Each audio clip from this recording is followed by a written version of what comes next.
All right. Can everyone hear me okay? I guess that's a yes. Okay.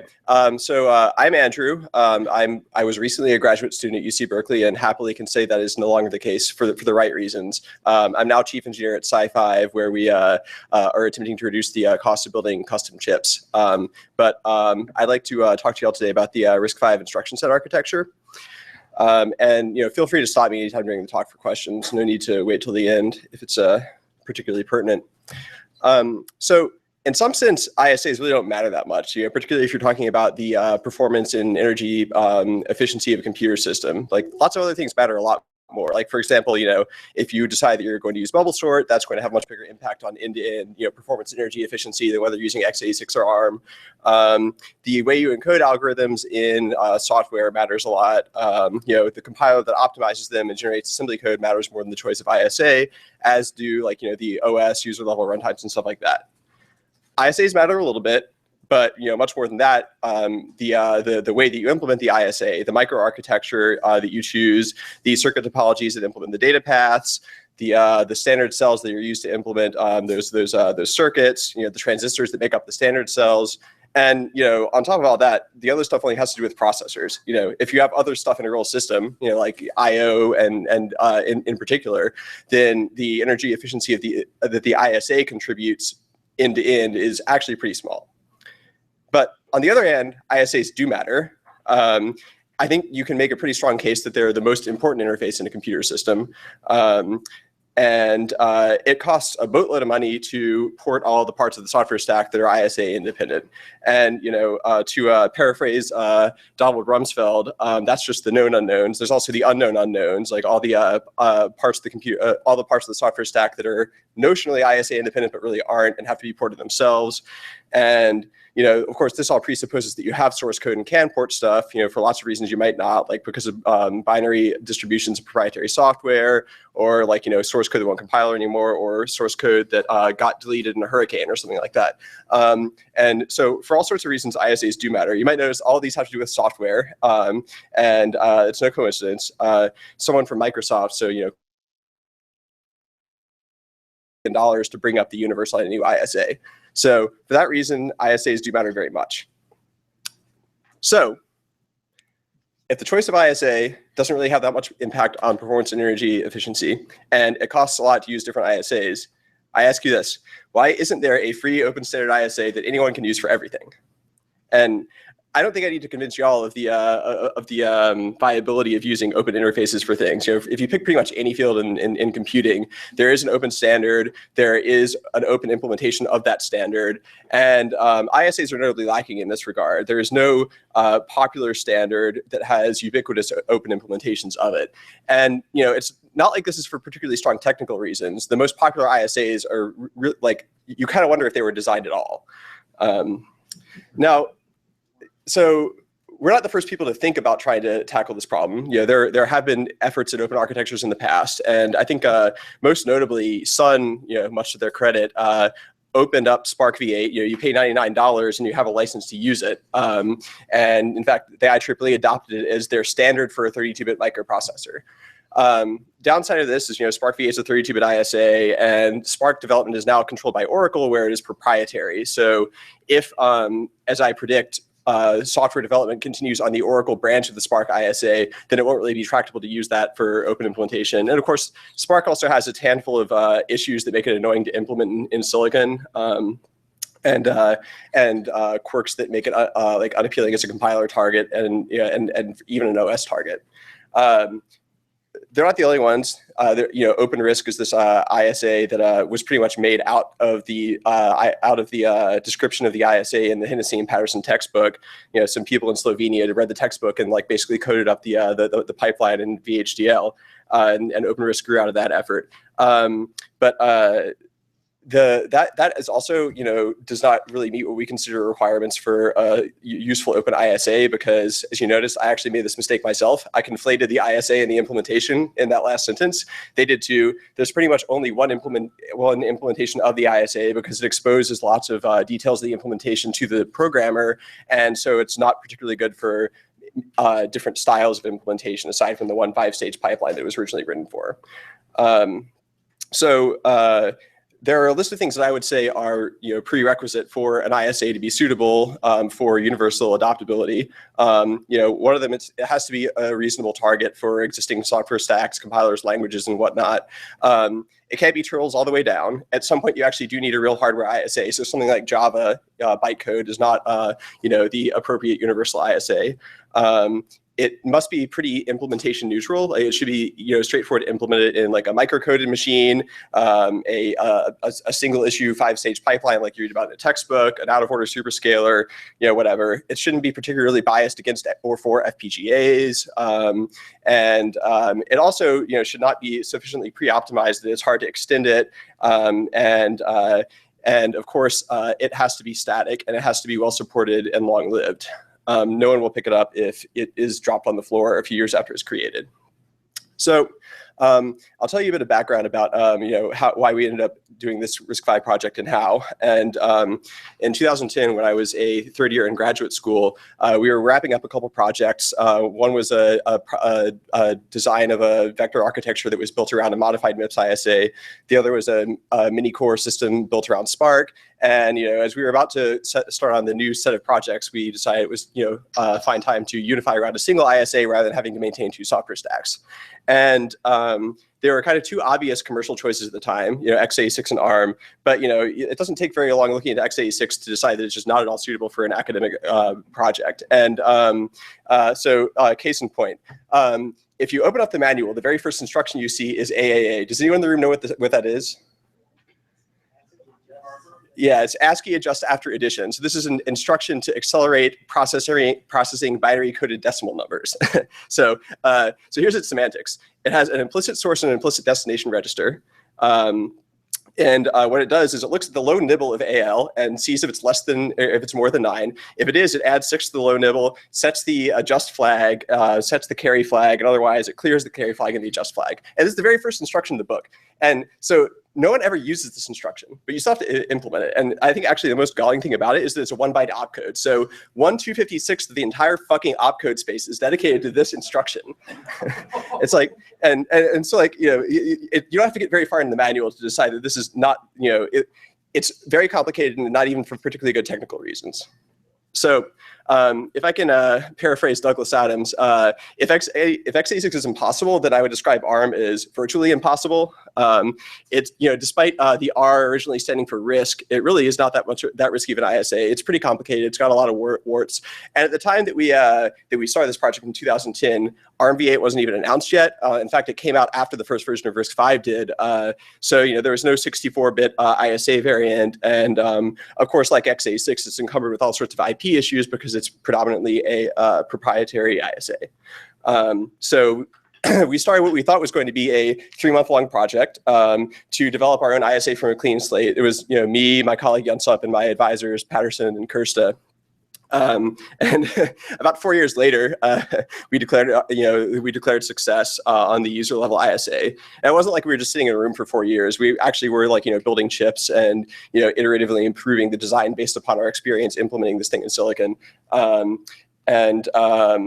one thing that was happening that we thought was kind of funny is so we had this ISA that we thought was something that we were kind of just using at Berkeley. We were using it to teach classes, and as we iteratively were improving it, the classes got updated specs and stuff like that. And we started getting email from people in Europe and in China asking us why the hell we were changing the ISA because they were trying to implement it. And it was like, well, we had no idea. Like you could have told us that. It made me think of you might have heard this anecdote about George Boole, the father of Boolean algebra. So he was a monk. And he wanted to, create the most pure field of mathematics, so pure that no one would ever give a damn about it. And he, actually, like in some senses, like a father of computing. So I felt a little bit like that. We thought that we were doing this thing that no one would give a damn about, and it turns out people were actually using it all along. So and as to why, I can tell you what I think is different about RISC-V that might have made it attractive to people. I think number one, it's pretty simple. It's much smaller than commercial ISAs. The base integer ISA is about 40 instructions you have to implement in hardware. We have the benefit of several decades of hindsight in computer systems design. We know a lot of pitfalls not to fall in, and I'm sure in 2036 some people will identify pitfalls that we fell into. But at least we can avoid the mistakes that other ISAs have, at least in our minds.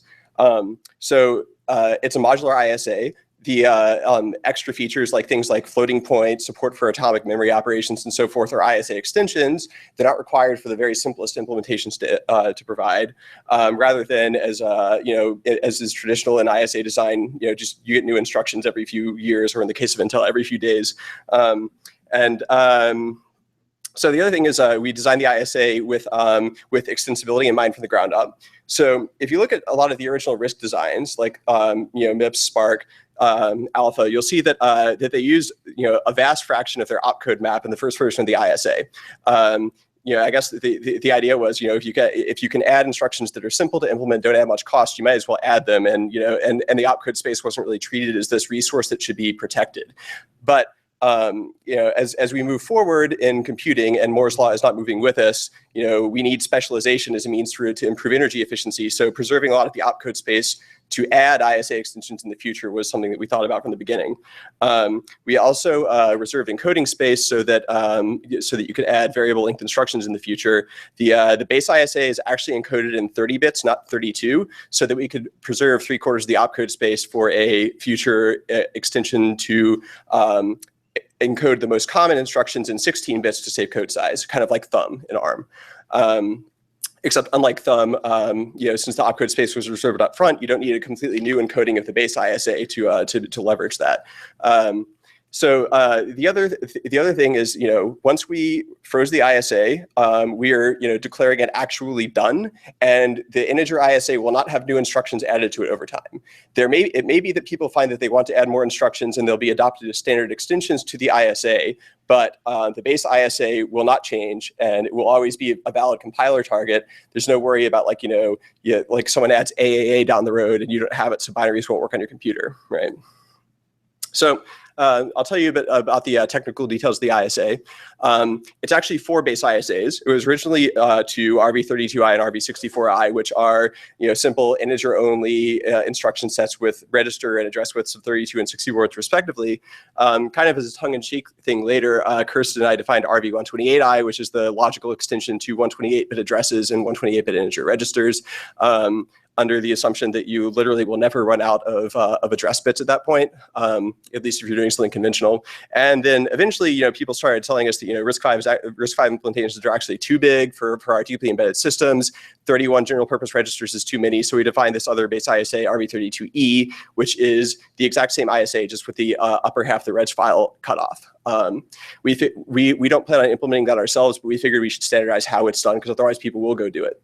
So it's a pretty lean ISA. The base ISAs are about 40 instructions. And there's several standard extensions that we've defined so far. In the embedded systems world, even those are a bit expensive to implement, so we specify that as a separate extension.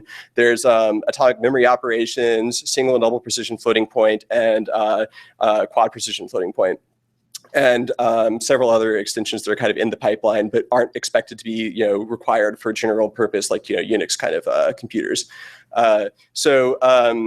Notably, there's nothing particularly funky in here. RISC-V is not especially novel. In fact, in ISA design, it might be novel for not being novel. The encoding looks like something you've probably seen before. Pretty vanilla RISC thing. One thing that's a little bit different about RISC-V than some other designs is that the opcode, the register specifiers don't move around in the instructions, which makes it cheaper and faster to decode the instructions, particularly if you're building superscalar designs. There are only 4 instruction formats in the base ISA. There's a 5th one if you add floating point, because the fuse multiply add instructions, you need a 3rd source register specifier.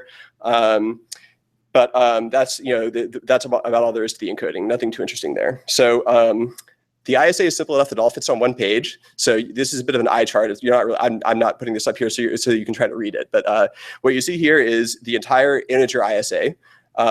Then there's a few extra instructions for the privileged mode, a few for multiply and divide, some atomics, floating point, the 16-bit compressed ISA, and then a few more instructions if you add if you're doing RV64, RV128. But this is the entire ISA summarized on a sheet.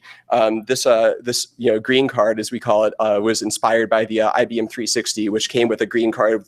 They also had an ISA, at least at the time, that you could fit on one page. Not so much anymore.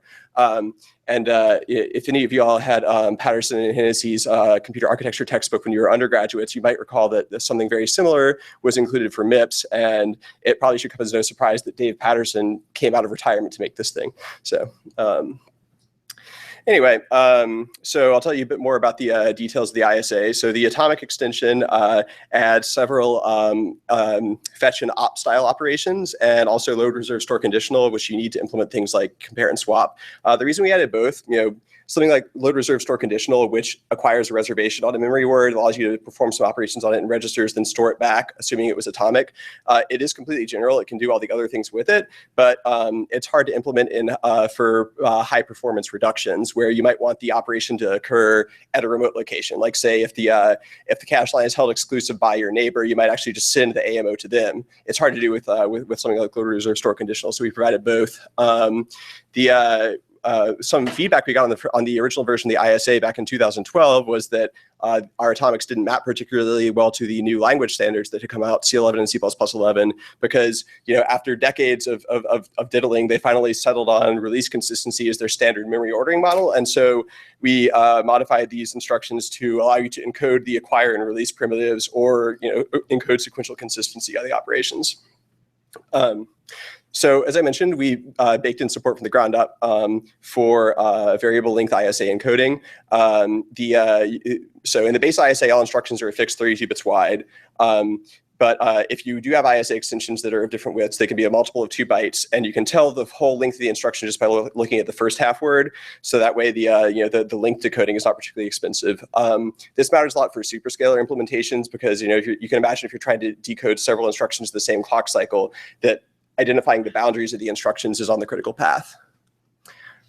So the main cost of having, so as I said, the base ISA doesn't have variable length instructions. The main cost to putting support for them in the base ISA was reserving was using less of the opcode space and having the extra 1 bit of displacement for branches and jumps, so you can jump to any multiple of 2 bytes rather than any multiple of 4. So you lose a factor of 2 of branch or jump displacement by doing that, but in the end that really isn't that significant of a cost. So the C extension of the ISA, as I alluded to before, is this compressed thing. So the most common of the base ISA instructions can be encoded in 16 bits. The trick there is pretty much just to only allow 2 register specifiers, or allow more register specifiers, but only allow them to target a subset of the registers, usually 8. So you need 3 bits instead of 5 bits to encode a register specifier. It's pretty cheap to decode. I've actually yet to implement this, but some of our colleagues at ETH Zurich did, or EPFL, I can never keep them straight, one of the two. And they said that it costs 700 gates to add this decoder, so it's not particularly expensive. And an important property of this ISA is that it doesn't add new instructions per se. It's just a re-encoding of instructions that are already in the base ISA. Now, the reason this property is important is actually kind of subtle. What it means is things like the compiler, the OS, and so forth, the systems programmer don't need to really know about this. You can just perform the compression as an assembly step. So it simplifies the implementation of this in the tools. And what we see is in C programs, typically more than half the instructions can be compressed, which corresponds to like a text section reduction like close to 30%. So according to our benchmarks, using SpecInt, say what you will about that, we are now the smallest ISA of those that are popularly in use now.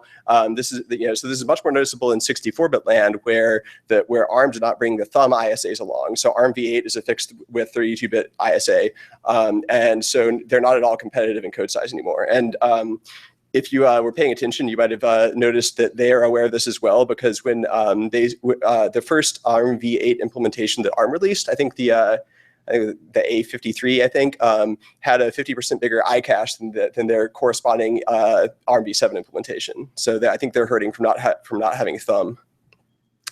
So as to the limits of this approach, I think one benchmark of relevance is, the size of the Linux kernel binary, some standard configuration with an IP stack and stuff. We get about 33% savings in code size there. By contrast, if we were to, just throw the kernel at bzip2, you get something that's maybe about 25% smaller than that. So we're within striking distance of about as good as you can possibly do without something that's extremely difficult to decode. So that was close enough for us to kind of declare success. Other ISA extensions that we've been contemplating, at Berkeley we build vector machines, much akin to the Cray style ones, not like Intel AVX packed SIMD kind of things. Something that we'll be working on in the next couple of years is this vector extension, which just adds a bunch of registers. And the biggest difference, if you're not familiar with the architecture of something like the Cray one, is between that and a packed SIMD style machine like Intel and ARM vector extensions, is the provision of this vector length register. So in something like AVX or SSE, the width of a vector you're operating on is encoded in the opcode, right? So like when Intel moves from AVX to AVX2, they have to add a whole bunch of new opcodes to encode that they're talking about the full width vector instead of what is now the half width vector. In this design, you decouple the opcode from the length of the vector by having a separate register that you program before you enter a section of vector code. So this makes it a really good compiler target and avoids opcode explosion as you increase vector width. And I think probably the most important advantage of it is if you run an old binary on a new system with wider vectors and you followed reasonable code generation discipline, your code will automatically work there and take advantage of the fact that the vectors are longer. So much better design. It kind of makes me wonder why. I understand why people build packed SIMD machines. They're really simple to conceive. They're just not very good compiler generation targets. But the fact that Intel has stuck with them for 2 decades now is a little surprising. It's a much better design, and for that matter, a much older design. Something that's probably of a bit more relevance to people here is the privileged architecture design. So in a conventional system, you have some user program running. It communicates with the rest of the system via an ABI, right? And the thing that it communicates with, I'll call for these purposes an application execution environment. Now, in most systems, that's probably an OS. Of course, you could be running a binary on QEMU, in which case the application execution environment is actually the emulator. Anyway, we thought it sensible to extend this notion to the OS and to the hypervisor as well. So an operating system speaks to a supervisor execution environment via a supervisor binary interface. As opposed to just running bare metal on the hardware. This isn't a new idea. It's basically exactly the same thing as the alpha PAL code. But the idea here is to raise the level of abstraction, which makes it easier to virtualize, easier and cheaper to virtualize, and also makes it easier to provide hardware acceleration for some common patterns. As you're no doubt aware, things like TLB shootdowns can be a significant performance bottleneck in multi-core systems, and that's because traditionally they're implemented by sending around interprocessor interrupts, having people flush their local TLBs and waiting and collecting responses, which is a serialization bottleneck. But you can imagine if down the line you decide to add hardware support for this, it would be nice if existing operating systems could leverage this automatically. So things like that we expose via SBI calls rather than via the direct low-level operations, so that you could just do that and no one would be the wiser and it would just go faster. So as to the details of the privilege stuff, there's 4 levels of privilege in a RISC-V system. Application code runs in user mode, OSs run in supervisor mode, hypervisors obviously run in hypervisor mode, and machine mode is the only mode that has unfettered access to all the things in the system. So it's also therefore the only mode that's required. If you're building really cheap embedded systems, you might only have that privilege mode. You can also have user mode on top of that, so you can have protection from between the application and the trusted code, although no virtual memory. If you add the supervisor mode, you get page-based virtual memory, which is we did a pretty conventional scheme there. It looks just like IA32, where you get 2 levels of paging, 4K pages and 4 meg super pages, and in the 64-bit ISA, you get more levels of page table, still 4K pages, because many of our colleagues warned us about adding yet another porting headache to having larger page sizes. And we support a few different configurations that increase the amount of address space you get in exchange for higher overhead and address translation. Our observation was that most, Yeah, right. So that's on the slide, but briefly, it's the it follows the same design pattern. You still get 4K pages, and now each level of page table gives you 8 bits extra address rather than 9 bits, as is the case in 64. What this means is, at some point you get very, very deep nesting of the page tables, and I would not be surprised that if in some circumstances it would be more performant at that point to use like an inverted page table scheme. The academic research on the subject suggests that even that is kind of a mixed bag. So the privilege modes for the 128-bit architecture are not really something we've thought a whole lot about, aside from sketching them out, just because they're not really on our radar for implementation in the immediate future. Let's see. Right. One thing we found in doing this RISC-V work is that there's a lot of skepticism about the fact that we're doing something substantially simpler and expecting to get competitive performance and efficiency out of it. And I think it's understandable, to ask that question: why, when x86 has 1,600 instructions, can something compete with it that has less than a tenth of that? And obviously we're a biased source here, but so far we haven't found any particularly compelling evidence that, in general, across a wide range of applications, these big complex commercial ISAs actually provide a substantial benefit because of just because of having a richer instruction set. The observation is that the original RISC designer, not John Cock and Dave Patterson, but Seymour Cray. The joke is that RISC stands for really invented by Seymour Cray. This observation that if you just have loads and stores that target the register file and arithmetic operations that operate on the registers, and then those are two design patterns that have held up over time. Don't reinvent the wheel, just do that. There's lots of advantages to being simple. The most two obvious is obvious ones is that it makes the ISA easier to teach and easier to learn. It makes it easier to build smaller and more energy efficient implementations. It makes it easier to verify. There's a lower surface area for attacks. So at least in principle, it should be better for security. And I would say, more importantly than that even, is that it's more suitable for extensibility, so can help us improve computing performance and get better energy efficiency when we can no longer rest on our laurels and wait for Moore's law to save us there.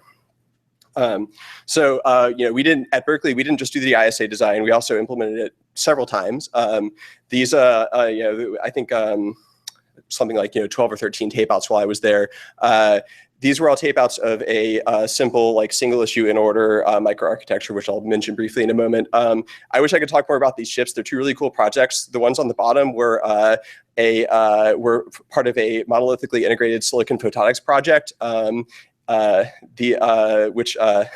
we got a paper into Nature, which you should go check out about these. It's really cool technology, but amusing anecdote there. So the title we submitted for the paper was the first microprocessor that communicates entirely using light. And the editor for Nature struck the word "first" from the title because as he's put it, by virtue of being in Nature, it is inherently the first, which I thought was kind of haughty, but at the same time kind of funny. Anyway, so the core design that's in those is some pretty vanilla thing that you can practically get out of a textbook. 64-bit core, MMU, TLBs, and stuff like that. So so we run Linux on these, I don't read too much into this comparison, but we kind of mocked up a comparison against the Cortex A5, which is the ARM core that is kind of roughly in the same performance class. And the fact that these numbers have 3 significant figures is actually pretty questionable. The point was just to show that it's competitive. We weren't trying to actually say that we're whatever % better than them, because it's hard to make an apples to oranges. It's easy to make an apples to oranges comparison here. For example, they have debug features that we don't. We're 64 bits and they're not. So but the point is that we get competitive area and energy efficiency and performance. At Berkeley we've also designed an out of order processor generator, which is which makes cores somewhere in the class of the Cortex A9 and A15. This is some core mark numbers again. Don't read too much into this, but the Berkeley designs are fairly competitive with the ARM ones in this particular metric. Ours are the ones that are in yellow, and of course Intel's kicking everyone's ass. it turns out, dumping area into building really wide superscalars does help performance. Microarchitecture is still king to some extent. So this project has gone far beyond the walls of Berkeley these days, and we established a foundation to to protect the ISA and manage future standards. What that means is, if you're a commercial entity and you use RISC-V, that you have to pass a validation suite in order to be able to use the RISC-V trademark. If you're not a commercial entity, then you can just use it. We hired the director of the Rapid IO Foundation to also run the RISC-V Foundation, and now we're up to 32 members, and including some relatively heavy hitters like a company that some of y'all might know, so if you want to learn more about RISC-V, go to the website. It's RISC-V.org.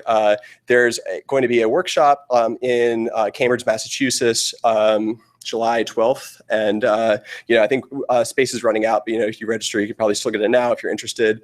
I guess I will conclude with our modest goal for the RISC-V project, which is to become the industry standard ISA for all computing devices. And I will happily take questions now.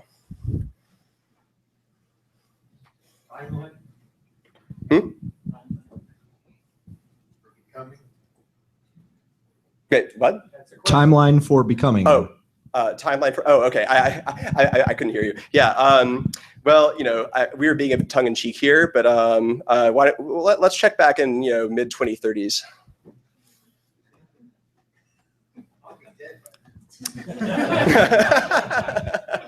Don't sell yourself short. Do you guys have a memory model for RISC-V yet? Yeah, it's a relaxed memory ordering model for the regular loads and stores, and the atomics can implement either release consistency or sequential consistency. Okay.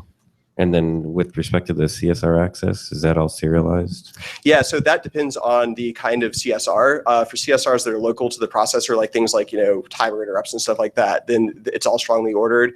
Some CSR accesses that perform IO also have their own ordering model. There's a fence instruction that allows you to order any of IO loads and stores with respect to any of the same set. So you can order CSR accesses with respect to loads and stores. Is there already a dev board being developed that people can buy? Actually, we are developing one at Sci-5 that I can't really give you a timeline on that, but soon, yes. And there are other projects that would be suitable for that purpose, like the low-risk project, when they deliver silicon, would also be a suitable development platform. And also, we'll have FPGA development platforms available sooner than silicon. Sometime, in the next few months, we'll be selling some of those. And to the extent that it's possible, all the RTL that goes into those will also be open source.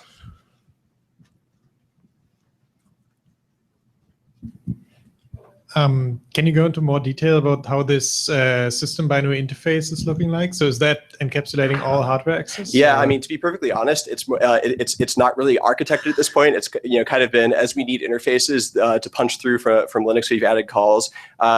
I think the next time that we release a draft of the privileged architecture, which is probably going to be around the end of June, we'll also have a draft spec of the SBI. That's something that's definitely going to change over the course of the next few months or the next couple of years, and a place where we definitely will need feedback from operating systems writers. And is this intended to be implemented by one-time firmware or hardware? Or yeah, so in most cases it'll be implemented by a higher privilege mode. So, for example, in our systems, there's a thin, maybe 10,000 lines of code blob that's running in machine mode that services these calls. In a system with a hypervisor, presumably the hypervisor would service most of them.